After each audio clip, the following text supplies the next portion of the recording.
അവരുടെ സമ്പത്ത് കൊണ്ടും ശരീരം കൊണ്ടും അള്ളാന്റെ മാർഗത്തിൽ പ്രവർത്തിക്കാൻ അവർ മടിക്കുന്നു. കാലു അവർ പറയും ലാ തൻഫിറൂ ഫിൽ ഹർ, ഈ ചൂടത്ത് വെറുതെ യുദ്ധത്തിന് പുറപ്പെടണ്ട, നല്ല ചൂടാണ്, മരിച്ചു പോകും എന്നവർ യുദ്ധത്തിന് പുറപ്പെടുന്ന സത്യവിശ്വാസികളെയും മറ്റാളുകളെയും ഭയപ്പെടുത്തുകയും ഭീഷണിപ്പെടുത്തുകയും ചെയ്യും. എന്തെങ്കിലും നന്മ ചെയ്യൂല എന്ന ത്യാഗം ചെയ്യുന്ന ആളുകളെ നിരുത്സാഹപ്പെടുത്താവുന്ന വർത്തമാനങ്ങൾ അവർ പറഞ്ഞുകൊണ്ടിരിക്കും. യുദ്ധത്തിന് പോയാലേ നല്ല വെയിലാണ്, ബോധം കെട്ട് വീണുപോകും, മരിച്ചു പോകും എന്ന് പറഞ്ഞുകൊണ്ട് ത്യാഗം ചെയ്യുന്നവരെ അവർ നിരുത്സാഹപ്പെടുത്തുകയും ചെയ്യും എന്നാണ് വിശുദ്ധ ഖുർആൻ പറയുന്നത്. അതേപോലെ സഹോദരങ്ങളെ, നുണ പറയാ, പച്ച നുണ പറയാ, കളവ് പറയാ, താങ്കൾ പറയുന്ന കാര്യത്തിന്റെ വസ്തുനിഷ്ഠമായ അവസ്ഥകളെ അന്വേഷിക്കാതെ നുണ പറയുന്ന ആളുകളാണ് മുനാഫിഖ്. കപടന്മാർക്ക് എങ്ങനെ നുണ പറയാതിരിക്കും? രണ്ട് അഭിപ്രായങ്ങൾ ഒരേ കാര്യത്തിൽ പറയുന്നവന് രണ്ടും സത്യം പറയാൻ പറ്റും. ഒന്ന് നുണ പറയണം, ഒന്നേ ശരി പറയാൻ പറ്റുള്ളൂ. മുനാഫിക്കിന്റെ അർബഉൻ മൻ കുന്ന ഫീഹി കാന മുനാഫിക്കൻ ഖാലിസ, 4 കാര്യമുള്ളവൻ തനിച്ച മുനാഫിക്കാണ്, സംശയം വേണ്ടെന്ന്. അവൻ കാനത്ത് ഫീഹി ഹസ്ലത്തും മിൻ കുന്ന, 4ൽ ഒന്നാണെങ്കിൽ അവനിൽ നിഫാക്കിന്റെ അംശമുണ്ട്, അത് ഉപേക്ഷിക്കുന്നത് വരെ എന്നാണ്. ഒന്നെന്താണ്? ഇത് ഉത്തുമിന ഖാന, വിശ്വസിച്ചാൽ വഞ്ചിക്കും. നമ്മൾ വിശ്വസ്തനാന്നുള്ള നിലക്ക് അയാളുമായി ബന്ധപ്പെട്ട് ജീവിതത്തിൽ മുന്നോട്ട് പോയാൽ ആ വിശ്വാസ്യതയെ എന്നെങ്കിലും അയാൾ നമ്മെ ഉപദ്രവിക്കാൻ വേണ്ടി ഉപയോഗപ്പെടുത്തും. വഇദാ ഹദ്ദസ കദബ, സംസാരിക്കുമ്പോൾ നുണ പറയും, കളവ് പറയും. വഇദാ ആഹദ ഗദറ, കരാർ ചെയ്താൽ അവൻ അതിൽ വഞ്ചന കാണിക്കും. വഇദാ ഖാസമ ഫജറ, ബന്ധമുണ്ടാകുമ്പോൾ നല്ല വർത്താനം പറയും, തെറ്റിയാൽ ഏറ്റവും വൃത്തികെട്ട തെറി അഭിഷേകം ചെയ്യും. നല്ല ബന്ധമുണ്ടാകുമ്പോൾ നല്ല വർത്താനം, തെറ്റിക്കഴിഞ്ഞാൽ അവന്റെ മനസ്സിന്റെ ഉള്ളിലെ വൃത്തികെട്ട സ്വഭാവങ്ങൾ പുറത്തു വരികയും ചെയ്യുന്നതാണ്. ഇതാണ് മുനാഫിക്കുകളുടെ സ്വഭാവമായിട്ട് പറഞ്ഞത്. ഇദാ ജാഅകൽ മുനാഫിഖൂന ഖാലൂ നശ്ഹദു ഇന്നക ലറസൂലുള്ളാഹ് വല്ലാഹു യഅലമു ഇന്നക ലറസൂലുഹു വല്ലാഹു യശ്ഹദു ഇന്നൽ മുനാഫിഖീന ലകാദിബൂൻ. മുനാഫിക്കുകൾ നുണ പറയുന്നില്ലേ, അള്ളാഹു സാക്ഷി നിൽക്കുന്നു. നബിന്റെ അടുക്കൽ വന്നിട്ട് പറയും, മുഹമ്മദ് നബിയെ, നിങ്ങൾ പ്രവാചകനാണെന്ന് ഞങ്ങൾക്ക് നല്ല വിശ്വാസം ഉണ്ടെന്ന് പറയും. എന്നാൽ നബി കൽപ്പിച്ചതോ ഉപദേശിച്ചതോ അവർ ചെയ്യാൻ തയ്യാറാവുകയും ഇല്ലാണ്. ആ കപട വിശ്വാസികളുടെ ഗുണങ്ങളാണ് വിശുദ്ധ ഖുർആൻ പറഞ്ഞു വരുന്നത്. പിന്നെ എന്തെങ്കിലും നന്മ ചെയ്യുന്നവരെ പരിഹസിക്കും. ഞാനൊരു ചെറിയ ഉദാഹരണം പറയാണ്, അത് ചെയ്യുന്നവരൊക്കെ മുനാഫിക്കാണ് അതിന് അർത്ഥമല്ലത്. ഞാൻ ഉദാഹരണങ്ങൾ കുറച്ച് തന്നെ എന്തിനാന്ന് വിചാരിച്ചാൽ ചിലപ്പോൾ സംസാരത്തിൽ അതാരെയെങ്കിലും വിചാരിച്ചാണോ തെറ്റിദ്ധരിക്കും വിചാരിച്ചാൽ നമ്മൾ സ്വയം മനസ്സിലാക്കിയാൽ മതി. ഞാൻ എപ്പോഴും ചിന്തിക്കുന്ന ഒരു കാര്യമാണ്, എന്നുവെച്ചാൽ ഈ മുഖമക്കനെ ഇടുന്ന സ്ത്രീകളെയും താടി വെക്കുന്ന പുരുഷന്മാരെയും ആളുകൾ പരിഹസിക്കാറുണ്ട്. അവിശ്വാസികളല്ല, അവർ വളരെ ബഹുമാനത്തിലാണ് കാണും. ഇവിടുത്തെ ഹിന്ദുക്കളോ ക്രിസ്ത്യാനികളോ ഒക്കെ ഇപ്പോൾ ആരെങ്കിലും ഒരാളങ്ങനെ കണ്ടാലും ബഹുമാനത്തിൽ കാണുള്ളൂ, പരിഹസിക്കൂല, അങ്ങനെ കളിയാക്കൂല. അതൊരു വിശ്വാസത്തിന്റെ കാര്യമാവുന്നോട് ഇടപെടാൻ നിൽക്കൂല. എന്നാൽ പലപ്പോഴും നമ്മുടെ കൂടത്തിൽപ്പെട്ട പല ആളുകളും അതിനെ പരിഹസിക്കുന്ന പരിഹാസം. ഞാൻ തന്നെ കേട്ട വാക്കുകൾ വേണമെങ്കിൽ ഞാൻ ഇവിടെ എടുത്ത് ഉദ്ധരിക്കാം. ഒരു തീപ്പെട്ടിക്കൊള്ളി കിട്ടിയാൽ എൻ്റെ ഈ താടി ഞാൻ കരിച്ചു കളയും എന്ന് എന്നോട് പറഞ്ഞു. വേഗത്തിൽ പറയുന്ന വാക്കാണ്, പരിഹാസമാണത് അല്ലേ? എന്താണ് ഇപ്പം ഇതിൻ്റെയൊക്കെ ഒരു കോലം? എന്താ ഇപ്പം എവിടുന്ന വരുന്നത് എനിക്ക് ചോദിക്കുന്ന ആൾക്കാർ. ഒരു മനുഷ്യനെ പരിഹസിക്കാൻ പാടില്ല എന്നുള്ള കാര്യം ഉറപ്പന്നത്, ആർക്കായാലും പരിഹസിക്കാൻ പറ്റില്ല. നമ്മൾ എങ്ങനെ ഈ പരിഹാസം? ഒരു മുഖമക്കനെ ഇത്ര സ്ത്രീനെ കണ്ടാലും വരും. നമ്മൾ അറിയാതെ ചോദിക്കുക, ദീനിന്റെ ഒരു കാര്യത്തെയും പരിഹസിക്കാൻ പറ്റില്ല, അത് വിശ്വാസികൾക്കും പറ്റൂല. ഞാൻ എവിടെ നിന്നാണ് നമുക്ക് ആ ഒരു മനസ്സ് വരുന്നതെന്ന്? നമ്മൾ ജീവിക്കുന്ന ഒരു ആവറേജ് മുസ്ലിമായി വേറെല്ലാവരും ജീവിക്കണം എന്ന് നമ്മൾ ആഗ്രഹിക്കുന്നത്. അതിൻ്റെ അപ്പുറത്തേക്ക് ഒരാൾ പോയാൽ നമുക്ക് ബുദ്ധിമുട്ടാണ്, പ്രയാസമാണ്. സഹോദരങ്ങൾ, അത് വിചാരിക്കാൻ പറ്റും. നമുക്ക് പ്രായോഗികമായത് അനുഷ്ഠിക്കുക, അതിന് വിരോധമല്ല. പക്ഷെ ഒരിക്കലും ഇസ്ലാമിൻ്റെ നന്മയുടെ കാര്യങ്ങളോട് നമ്മൾ ഒരിക്കലും എന്ത് ചെയ്യാൻ പറ്റില്ല, പുറംതിരിഞ്ഞ് നിൽക്കാൻ പറ്റില്ല. പരിഹാസത്തിന്റെ വാക്കുകൾ അല്ലദീന യൽമിസൂന അൽ മുത്തവ്വിഈന, ബുഖാരി മുസ്ലിമിന്റെ ഹദീസാണ്, കേട്ടോളി. പിന്നെ വിശുദ്ധ ഖുർആനിലെ ആയത്താണ്.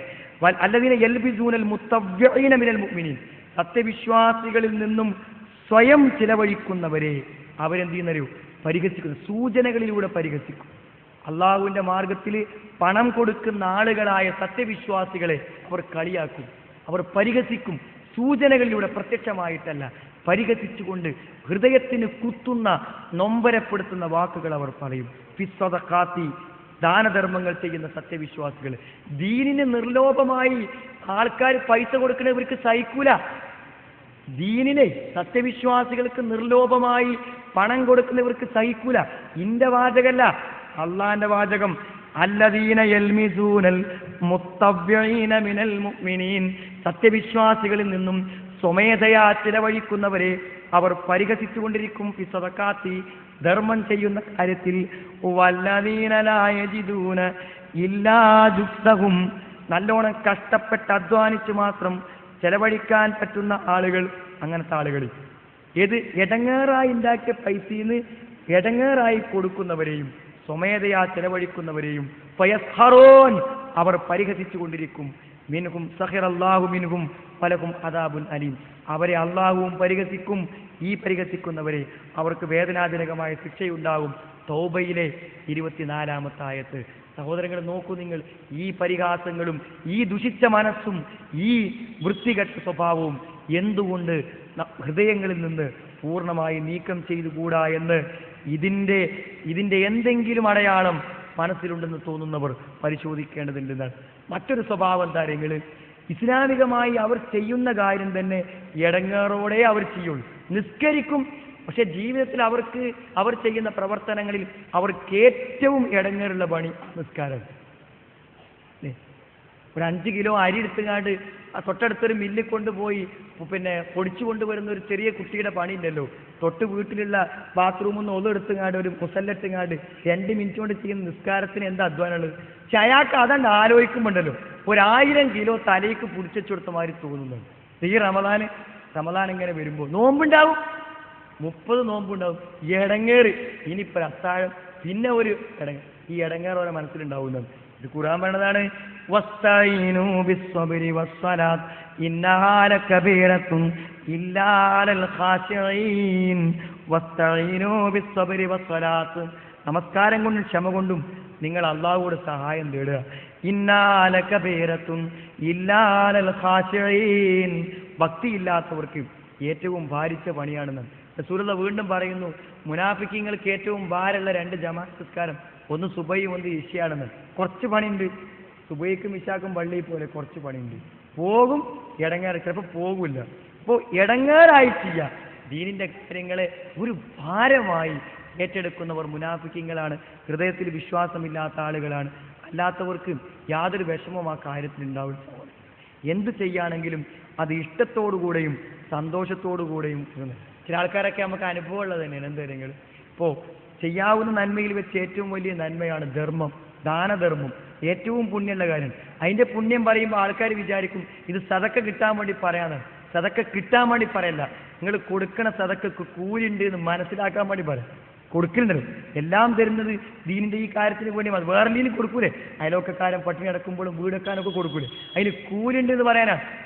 സുംബുലത്തിൽ കതിരി മുളക്കുന്ന പോലെ 70,000 കതിരുകളായി അത് ഉയർന്നു പോകും. ഒരു കുതിരക്കുട്ടിയായി നിങ്ങൾ ഒരു നാണയത്തുട്ട് നിക്ഷേപിക്കുന്ന സമയം സ്വർഗത്തിൽ ഒരു കുതിരക്കുട്ടി ജനിക്കും. ആ കുതിരക്കുട്ടി നിങ്ങൾ സ്വർഗത്തിലെത്തുവോളം വളർന്നാൽ എത്ര വളരുമോ അത്ര വളർച്ച പ്രാപിക്കും. പാപങ്ങൾ പൊറുക്കപ്പെടും.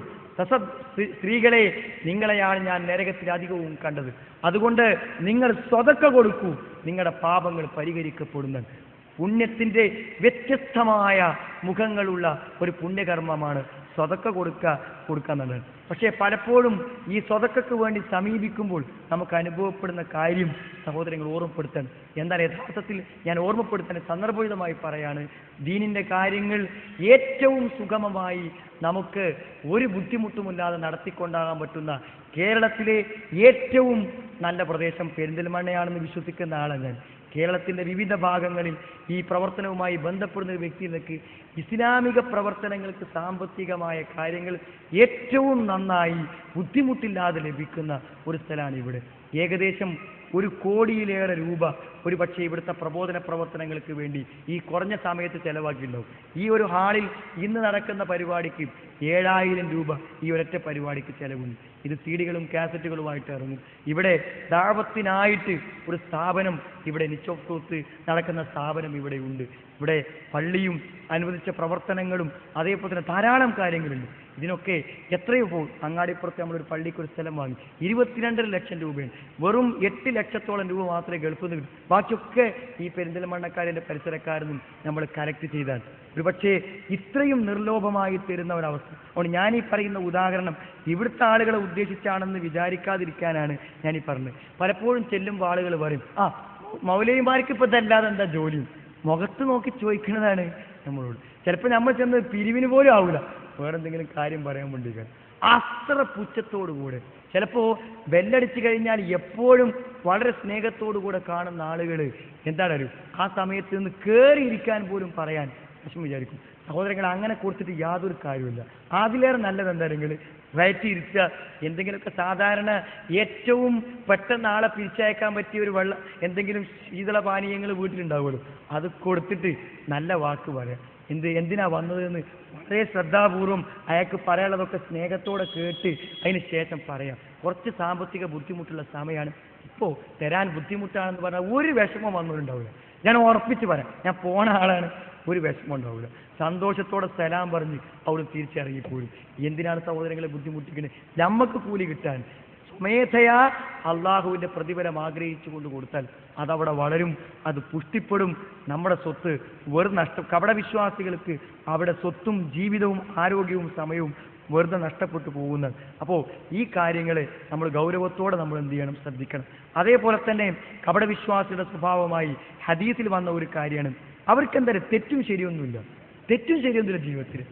അതൊരു പ്രവർത്തനം, വല്ലാതെ കുടുംബ നന്മകൾ ചെയ്യുക, വല്ലാതെ ആളുകൾ തെറ്റായി കാണാത്ത തെറ്റുകൾ ജീവിതത്തിൽ പകർത്തുകയും ചെയ്യാം. അയാളെക്കുറിച്ച് നബി പറഞ്ഞ ഉദാഹരണം ഉണ്ടല്ലോ, അത്ഭുതകരമായ ഉദാഹരണം. വഹിയിലൂടെ അങ്ങനത്തെ ഉദാഹരണം പറയാൻ പറ്റുള്ളൂ. അയാളുടെ ഉദാഹരണം എന്ന് പറഞ്ഞാൽ ഹാത്തിബ് ലൈൽ. ഹാത്തിബ് ലൈൽ എന്ന് പറഞ്ഞാൽ രാത്രി വിറക് വെട്ടുന്ന ആളെപ്പോലെ. രാത്രി വിറകെട്ടാണ് ഒരാൾ. രാത്രി വിറകെട്ടുമ്പോൾ അയാളെ വിറകും കൂട്ടത്തിൽ ഒരു പെരുമ്പാമ്പ് വന്ന് കടന്നാലും അയാൾ ആ പെരുമ്പാമ്പിനെ പിടിക്കും, വിറകും കൊള്ളിയാ വിചാരിച്ചിട്ട്. മനസ്സിലായില്ലേ? വെട്ടുമ്പോൾ ചിലപ്പോൾ വിറകും കൊള്ളിയിൽ വെട്ടുന്നത് അപ്പുറത്ത് മണ്ണിലായിരിക്കും വെട്ടുന്നുണ്ടാവുക. ഇരുട്ടത്ത് വിറക് കെട്ടുന്ന ഒരുത്തനെ പോലെയാണ് അവൻ. അതൊക്കെ പാടെ കൂട്ടിക്കെട്ടിങ്ങാട്ട് ഏറ്റി പോകുമ്പോൾ ചിലപ്പോൾ അതിൽ എല്ലാ സാധനവും ഉണ്ടാവും, വിറക് മാത്രമാവില്ല, എല്ലാം കൂട്ടിക്കെട്ടി കൊണ്ടുപോകും. എന്ത് കണ്ടാലും എടുക്കുന്ന ഹാത്തിബുലയിൽ അവനാ മുനാഫിക്ക്. അവൻ്റെ ജീവിതത്തിൽ ചിട്ടില്ല. കുറച്ചിപ്പുറത്ത് വ്യഭിചാരം നടക്കുന്നുണ്ടാവും, ഇപ്പുറത്ത് നല്ല വിവാഹം നടത്തി കൊടുക്കാൻ ഫണ്ട് ഇപ്പുറത്ത് കൊടുക്കുന്നുണ്ടാവും, അപ്പുറത്ത് സ്വതക്ക കൊടുക്കുന്നുണ്ടാവും, അപ്പുറത്ത് ഹറാമ് വാങ്ങുന്നുണ്ടാവും. ഹാത്തിബുലയിൽ രാത്രി വിറക് കെട്ടുന്നവനെ പോലെയാണ്. ഹദീസ് മുഴുവൻ ഞാൻ വായിക്കാം. അൽ മുനാഫിക്കു ഹുമസത്തുൽ ലുമസ. കപടവിശ്വാസി കുത്തിപ്പറയുന്നവനും കുറവാക്കി പറയുന്നവനുമാണ്, എല്ലാവരെയും പരിഹസിക്കുന്ന ഹുത്തമ. അതേപോലെ തന്നെ കരുണയില്ലാതെ പെരുമാറുന്നവനാണ് അവൻ. ലാ യഖിഫു ഇൻദ ശുബ്ഹത്തിൻ വലാ ഇൻദ മുഹറമിൻ. ദീനിൽ ചെയ്യാൻ പറ്റുമോ ചെയ്യാൻ പറ്റുന്നൊരു കാര്യം അങ്ങനെയൊന്നുമില്ല, ഓന് ചെയ്യാൻ പറ്റാത്ത ഒന്നുമില്ല. വലാ ഇൻദ മുഹറമിൻ, ഒരു ഹറാമായ കാര്യത്തിൻ്റെ അടുക്കലും സംശയിച്ച് നിൽക്കൂല. അത് അവന് താല്പര്യം ഉണ്ടെങ്കിൽ അതാണ് പ്രവർത്തിക്കും. അതിന് പിന്നെ ആലോചനയും നിയമം നോക്കലൊന്നുമില്ല. ഹാത്തിബ് ലൈലിൻ, രാത്രി വിറക് വെട്ടുന്നവനെ പോലെ, വിറക് ശേഖരിക്കുന്നവനെ പോലെ. ലാ യുബാലി മിൻ ഐനക്തസബ വലാ ഫീമാ അൻഫക. എവിടുന്നാണിത് കിട്ടുന്നത്, എവിടുന്നാണ് അത് കൊടുക്കുന്നത്, എന്തൊക്കെയാണ് ഞാൻ വാങ്ങിയത്, എന്തൊക്കെയാണ് ഞാൻ കൊടുക്കുന്നത് എന്ന് അവൻ ഒരിക്കലും അതിനെപ്പറ്റി ചിന്തിക്കുകയോ ആലോചിക്കുകയോ ചെയ്യാറില്ല എന്നാണ്. സഹോദരങ്ങളെ, യഥാർത്ഥത്തിൽ ഗൗരവപരമായൊരവസ്ഥയാണ്. ഇതാണ് അവസാനമായി നിങ്ങളുടെ ആലോചനയ്ക്ക് വേണ്ടി എനിക്ക് സമർപ്പിക്കാറ്. നമ്മൾ അങ്ങനെയാണോ ഹറാമും ഹലാലും നോക്കാതെ ജീവിതത്തിൽ സമൂഹത്തിൽ കാണുന്ന നന്മകൾ നന്മയായും തിന്മയെ തിന്മയായും കണ്ട് ജീവിച്ചു പോകുന്ന ഒരു സ്ഥിതിവിശേഷമാണോ എന്ന് ആത്മവിശ്വാസം. നാം ശേഖരിച്ച വിറകിന് കെട്ടിൽ വിറക് മാത്രമാണോ ഉള്ളത്, അതോ എല്ലാ ക്ഷുദ്രജീവികളും എല്ലാ വസ്തുക്കളും ശേഖരിച്ചു കെട്ടിയിരിക്കുകയാണോ? കണ്ണും മൂക്കുമില്ലാതെ നമ്മൾ അങ്ങനെയാണോ ജീവിച്ചു പോകുന്നത് എന്ന് നമ്മൾ ഓരോരുത്തരും ചിന്തിക്കുക. ആരാണ് മുനാഫിക്ക് എന്ന് റസൂലുള്ളാഹി അല്ലാഹു വ്യക്തമാക്കി കൊടുത്തന്നകൾ. പക്ഷെ സത്യവിശ്വാസികൾക്ക് എന്നിട്ട് പോലും ആ നാമങ്ങളെ പറഞ്ഞു കൊടുത്തിട്ടില്ല. അതുകൊണ്ട് സഹോദരങ്ങളെ, നബിയോട് മയ്യത്ത് നമസ്കരിക്കരുത്, അവൻ്റെ ഖബറിൻ്റെ അടുത്തിൽ പോയി ഒന്ന് പ്രാർത്ഥിക്കുക പോലും ചെയ്യരുത് എന്ന് പറഞ്ഞത് മുനാഫിക്കുകളെ കുറിച്ചാണ്. ഇത്രയും ഗൗരവമുള്ള ഈ വിഷയം ഈ ഗൗരവപരമായ ആലോചനയ്ക്ക് വേണ്ടി നിങ്ങളുടെ മുമ്പിൽ ഞാൻ സമർപ്പിക്കുകയാണ്. ഞാൻ ദീർഘിച്ചു